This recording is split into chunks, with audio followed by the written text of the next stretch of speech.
کتێبێکی تر کە پرۆژەی تشک چاپی کردووە. پرۆژەی تشک ئەوانش خوازدای بە خێریان بدات و پرۆژەیەکی نایابە مەژمارە هەفتایەتی محەممەد صلی الله عليه وسلم ناسراوترین کەسایەتی مێژوو.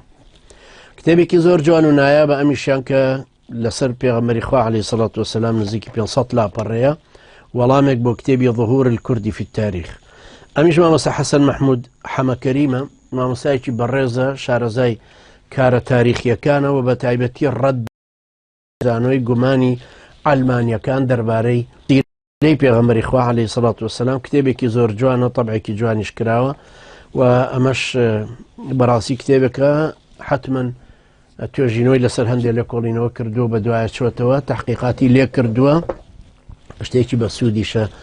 جگە لە کتێبەکەی مامۆستا عەبدولعەزیزی پارەزانی ڕەحمەتی خوای لێ بکە بەرجی یەکەم و دووهەمیشی چاپ کرا، نازانم ئێستا چەند چاپی تری کراوەتەوە و ئەویش سەرچاوێکی گەورن و جگە لەوەی کتێبی مەدخەلیەکان حتمما کە کتێبی محەممەد بن عەبدولوهاب ڕەحیمەه الله لەسەر سیرەی پێغەمبەری خوا عليه الصلاة والسلام کە هەیەتی ئەویش تەرجمە کرابێ یا کتێبی ئەوانی تر. بەتەکید ئێستا مەکتەبەی کوردی کتێبی زۆری تایە کە لەسەر سیرەی پێغەمبەری خوا عليه الصلاة والسلام نووسراون و چاپکراون بە شێوەی زۆر جوان کەوتونەتە بەردەستی خەڵکی.